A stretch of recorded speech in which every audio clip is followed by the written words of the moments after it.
Good morning, everybody. I think we're a bit early. Oh, hang on. The phones. I'm so early. I can't even get myself ready. Hello, everybody. Good morning. Welcome to you all. Lovely to see you. It is Thursday, and we're back. So I can see there's Ellis. Hi, Ellis. Hi.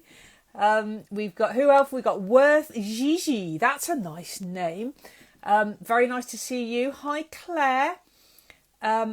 Emma. We've got Kate. Hello, Kate. Hello, Cheryl. Another Kate. I'm reading all these names as they're coming up. Morning, says Dunk. I'm not sure who Dunk is, but Dunk, hello to you. Teach, love, read, smile. Oh, that's a lovely positive name. Hello to you. I have got a cup of tea, says Kate Fryer. Well, guess what, Kate? Me too. It's a different day, a different teacup. But, you know, I thought I'd shake it up a little bit this morning. Hello, Emma Smith. Look at all those hands. What a big wave. Hello. Very nice. Hello from Bolnor. We're here with our smiles on again. Oh, thank you. That is fantastic. Fitness Gem. Hello. Nice to hear from you. Mark S. Hi. Oh gosh, there's so many of you here this morning. Our Life Organic. Emma and Lil say hello. Hello, Emma and Lil. Nice names. Hello, Faye. Hello, McCoch, Julie. Hello, Amelie Lewis. Hello, CB282010. Ruth, hello.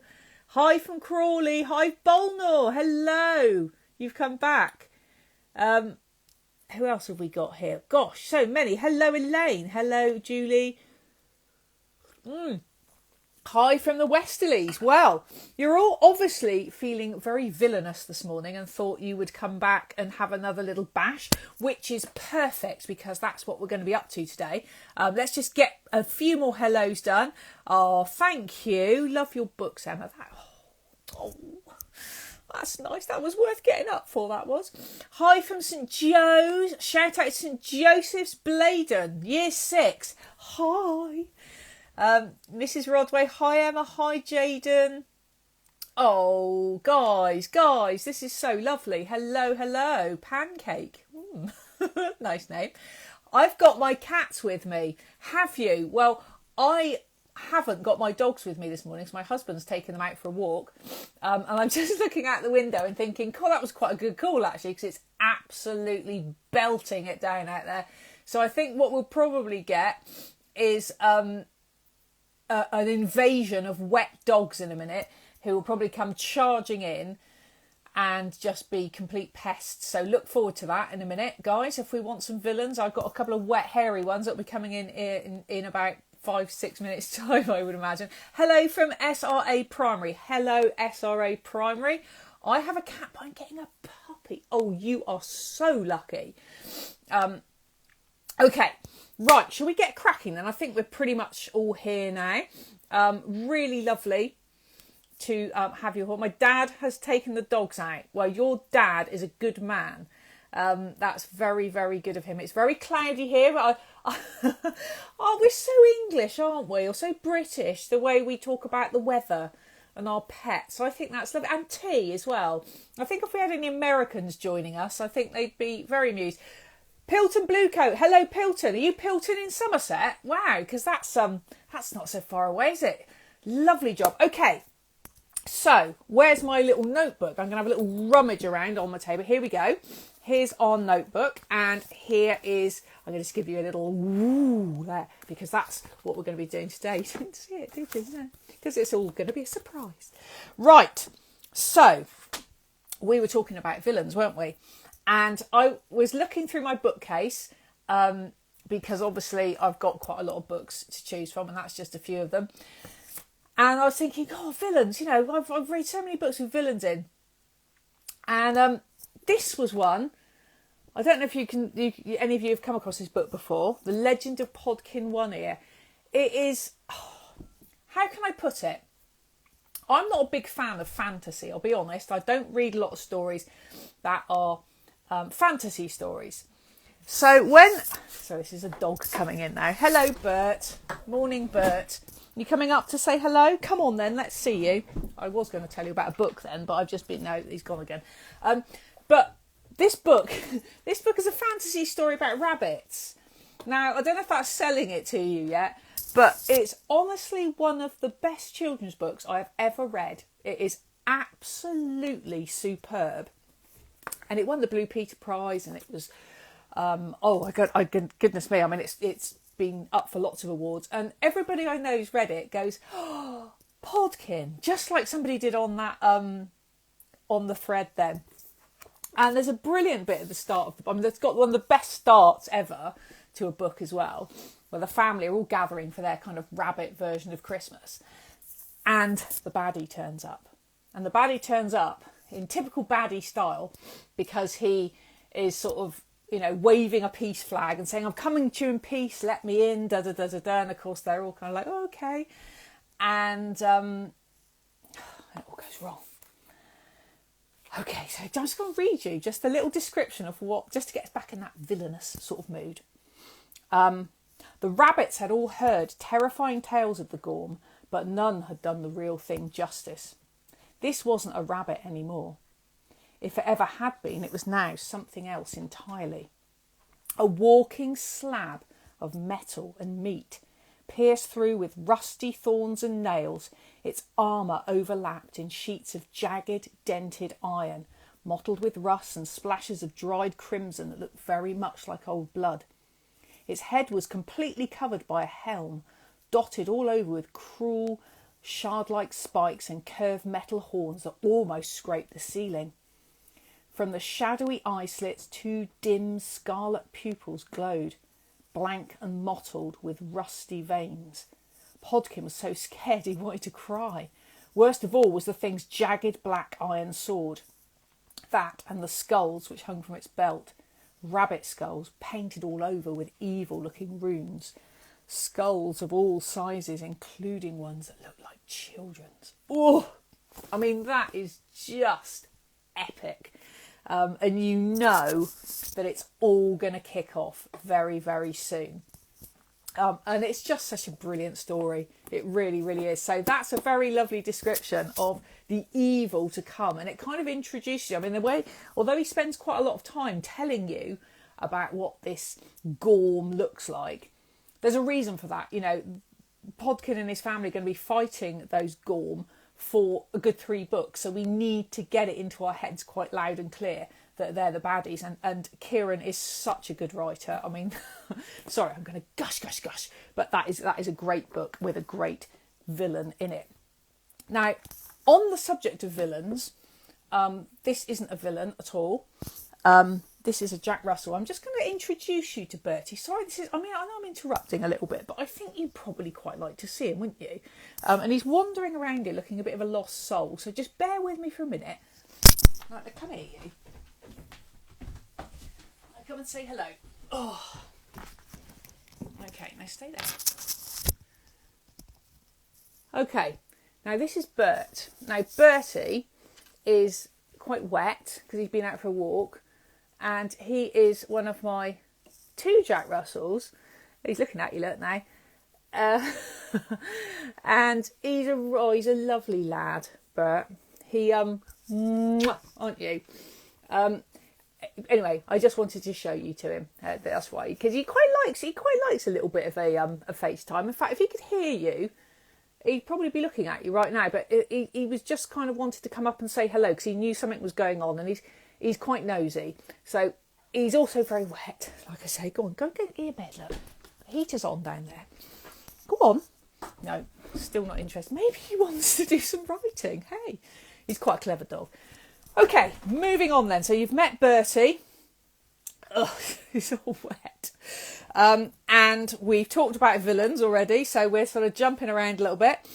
Now, what we're going to do this morning is we're going to go back to our little exercise that we were doing at the start of the week, and we're going to just finish that little exercise off, and then I want you to think a little bit more about villains that are a little bit more unusual, a little bit different, because we've looked at with Podkin, that's quite a kind of, you know, classic sort of villain scenario where you've got like a bad guy who is just very, very intimidating, coming into the burrow and scaring everybody. But there's a couple of books I want to share with you as well in a minute, where the villain character is slightly more kind of what we say ambiguous. It's kind of like, are they bad or aren't they? And that can be really interesting as well. So first of all then, if we go back to what we were doing last time, and I'm just going to move my camera now, so bear with me, because, you know, we might get a little bit of a, like we do. Right, here we go. Oh, we're still live. That's good. That's good. Okay, turning round. So, you remember last time we looked at this chap or lady, whoever it was, and we said, we had 3 questions, didn't we, that we asked ourselves about them. Who we were, what their profession was, what their outfit was that they liked to wear, all those sorts of things. Okay, then we looked at this picture here, which was where they lived. And we talked about what colour they would paint their living room, because obviously we think that they would probably have quite an interesting house. And we talked about what was in the cellar and all those sorts of things. Okay, now we got to the end of it, and then we were ran out of time, didn't we? As we always do. And it all got a bit like, oh my goodness me, we're going to run over, and you guys have got to go and, do stuff, and I had to do stuff, and da-da-da-da. So we had to stop. We were all a bit kind of mid-flow, as we always are. So we're going to finish off this exercise now. So if you can find the work that you had from last time, where we were talking about that villain, where they lived, who they were, da-da-da-da. And I'm going to show you a couple more pictures now, which are just going to get your brains back in that creative sort of mode. Okay, stop asking for the word count. Yes. Stop asking for the word count, whoever put that message up on the thing.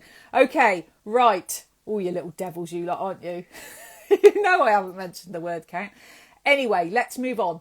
So, turning back to my screen then, I'm going to show you now another picture. I love this picture. I don't even know what it is, to be honest.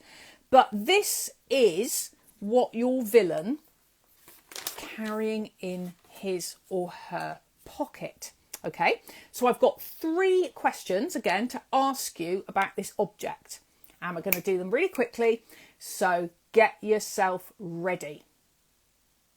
Right, so have a look at that picture. Let's have a good old look about what that is. Now it looks to me like a mini globe. If we go a bit closer, you can see that maybe it looks like some sort of map, but it doesn't look like our globe somehow, does it? Or is it, and there's the thing that it came in, or is it stars or something? I don't know. Okay, but here's your question. Here's your first question. Why does your villain carry this object in their pocket? Okay, so think about that. Why is your character carrying this object in his or her pocket? That's your first question. It must be important to them for some reason. So why do they carry it in their pocket? And that's me just having a slip of tea in the background, by the way. Okay, question number 2 coming up. Oh, it's a secret key. I like that. I also like your name, Decrease Your Ironing. I think that's very appealing to most people. Avocados. Oh, an avocado globe. Oh, be nice with tortilla chips. Okay, question number 2.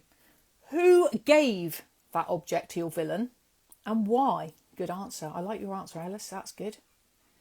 Who gave the object to your villain and why? Did they just find it? Did somebody leave it to them in their will? I don't know. Has he or she stolen it from somebody else?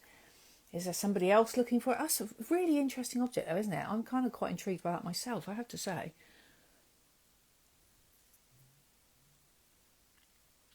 If ever that comes up in one of my books, you'll know where it's come from. I'm already thinking, ooh, new story. And final question, what would happen if they lost that object?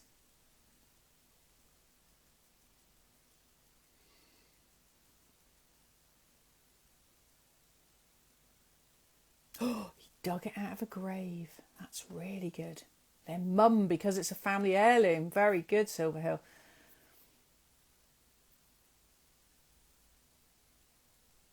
It's a secret bomb. Oh, fantastic.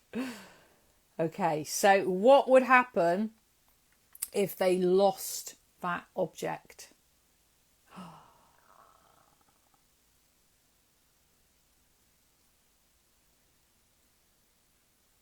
They blow up.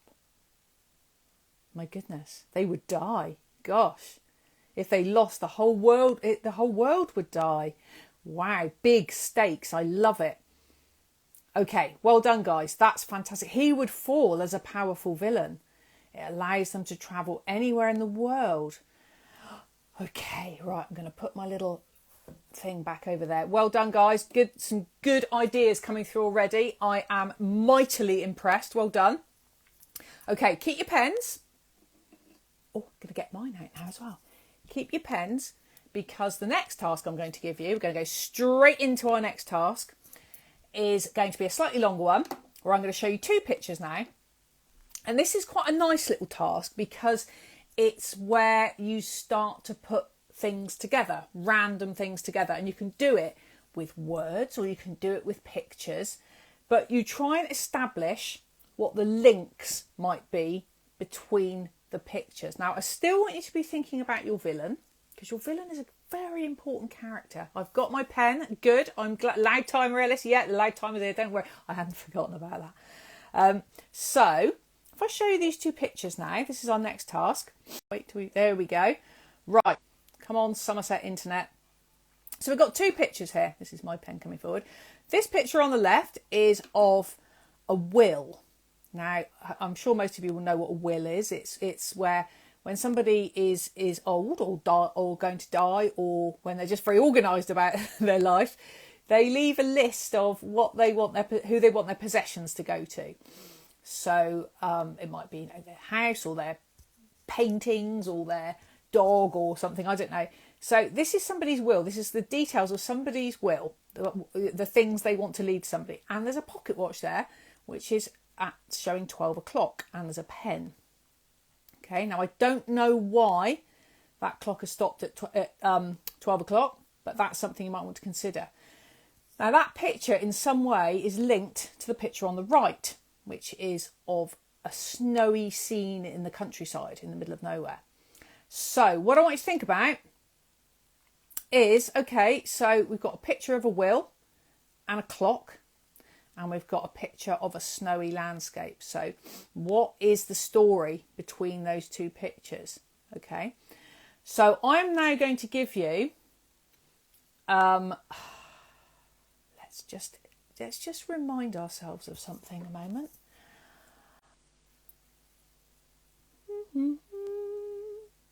I'm going to give you 3 minutes. And I like timing, you guys, because it means we get to hear that noise. So 3 minutes to come up with a story idea with those images. Okay, so one last look at the images. We go. Watch or pocket watch, will. Think about maybe what's in the will. And the snowy scene. Okay. Right, I'm going to have to put my phone back over there because I want to write with you. And also I've got to turn the clock on. Right, so 3 minutes. That noise haunts my dreams. Well, you're going to hear it again in a minute. So here we go. Right, we're off. 3 minutes. Start writing, guys. I'm getting my bit of paper quick. What links those two things? Go. Da, da, da, da, da.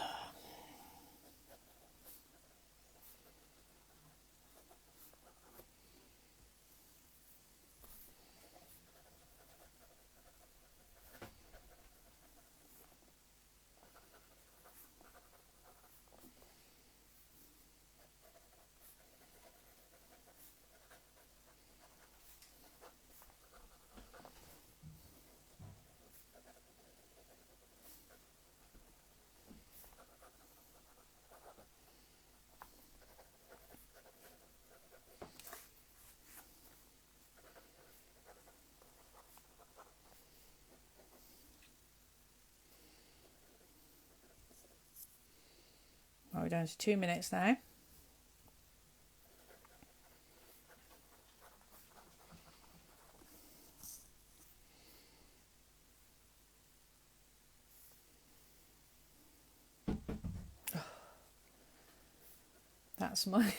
That's Bertie bringing us up a tennis ball. I don't know if you heard that. Then.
About 30 seconds. Brace yourselves for that noise.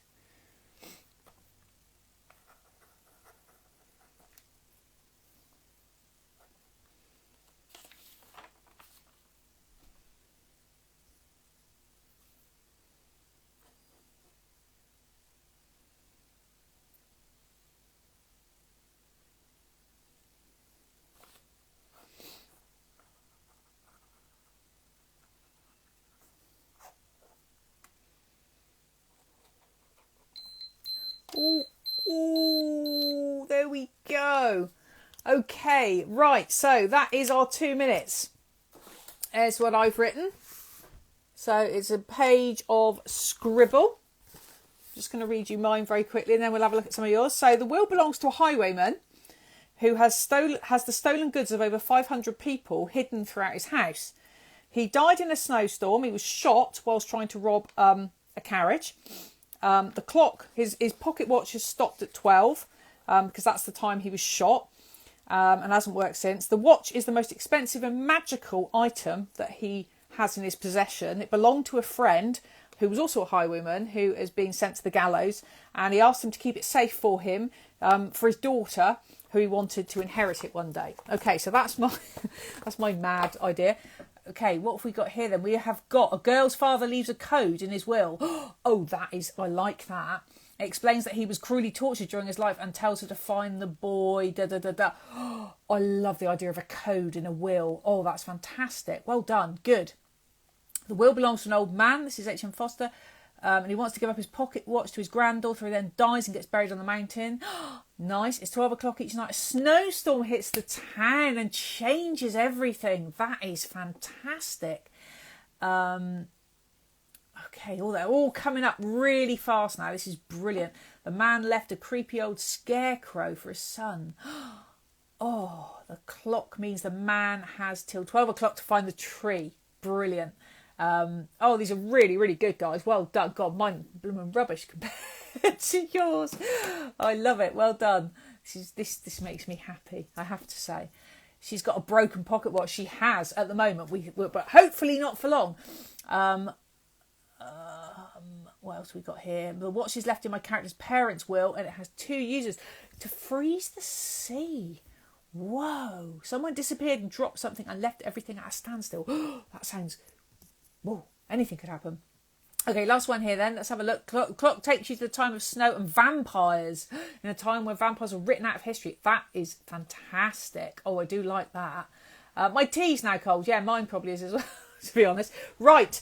Well done, guys. That is absolutely fantastic. We're going to move on because it is now, we've got 6 minutes left. Goodness me. Okay, so what I want to talk to you about really quickly now are ambiguous villains. So villains who aren't always as bad as you think they're going to be. Now, I've got 2 books that illustrate this really well, I think.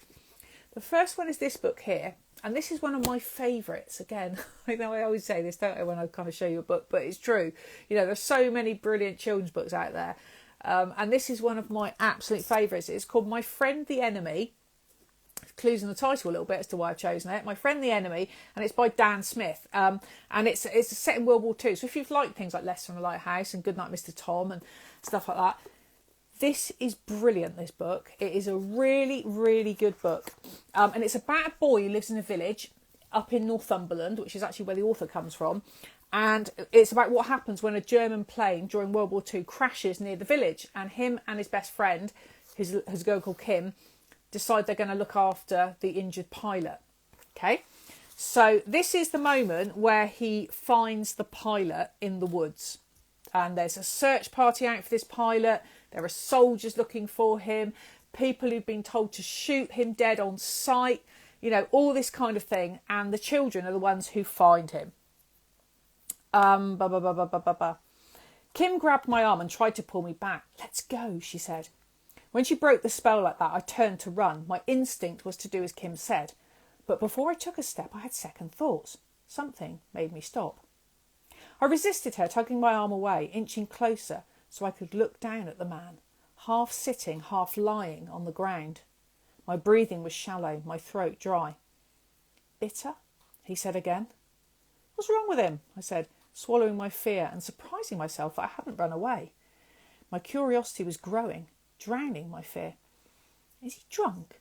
I took a step closer. "Drunk?" she asked, trying to pull me away once more. "What do you mean?" "Well, why does he keep saying bitter? What's bitter?" Kim pulled me harder.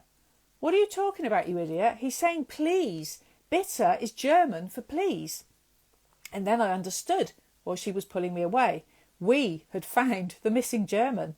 And if I knew anything about Germans, it was that they were brutal killers. They were animals raging for the blood of Englishmen. I'd been told enough times what they were capable of, and I knew that if I stayed here any longer, he would kill us both. But this man didn't seem as if he was trying to kill anyone. Okay, so that's where the idea of, you know, who the villain is at the start of the story is sort of turned on its head. And that's what makes it such an interesting story, because, you know, the villain is obviously the enemy, the Nazis. You know, we were at war with them and blah, blah, blah. But actually, when he deals with this villain, you know, this sort of villainous regime on a personal level, he realises that this German soldier is actually just another human who's been kind of another person, a young man who's been sucked up into this situation. So that's another good example of what we're talking about how villains sometimes, you've got in your head what a villain's going to be like, and then actually when you meet them face to face, they're not always what you would kind of expect. Now the other story I wanted to show you is this one. Now you can see it's got a massive sticker on it already. I think this book won just about every single prize going when it was released, and it's been made into a movie as well. And it's called A Monster Calls by Patrick Ness. Now I'm not going to read it to you because I'm aware the time is running out, but this is one of those books that if you haven't read it, you really, really need to. But you need to make sure you've got a box of tissues nearby as well, if you see what I mean. So it does come with a little bit of a warning because it's quite a sad story. It's about a boy whose mum is very ill. And it's about how he copes with that, how he learns to kind of be brave and deal with the fact that he's got to face this awful situation.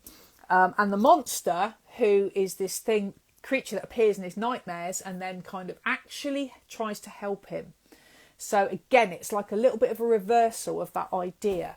Okay, now it is now time. Oh, here we go. See, this is the trouble. This one's called A Monster Calls and it's by Patrick Ness. Okay. This one is called My Friend the Enemy and it's by Dan Smith. And we had Podkin One Ear by Kieran Larwood. Okay, so those are all the books I've talked about today. So, things I want you to go away and do, because it is now 10:29 for goodness sake. Oh, here we go. So, I want you to 2 writing activities for you, and you can time yourselves. in your own sweet way without this causing you to have nightmares. Write a scene where your villain does something bad. So have your villain doing something. I'm not going yet. You're all saying goodbye. Hang on a minute. Write a scene where your villain is doing something bad and time yourself. Give yourself sort of 10 minutes to write it. So he does something bad. He or she does something bad. Okay. And then when you've done that, think about what else we've said today about that villains aren't always shown in a bad light. So how about your villain then, right, for another 10 minutes, your villain doing something good. Okay. So there we go. That's what I'm going to leave you with. And no, I'm not going to show you my word count. No, I'm not going to show you my word count because I haven't got anything to show you today. I've just explained this to you because, as I told you on Tuesday, I've been doing other stuff this week to do with the week at World's End. So I haven't actually written anything new. However, we will come back to that next week. Thank you guys for joining me. Thank you for coming along. Lovely, lovely, lovely to see you all. Next week, it's our last week next week. Oh my goodness. Thank you for coming along. And happy writing and all that sort of stuff. Take care, guys. See you next Tuesday. Bye-bye.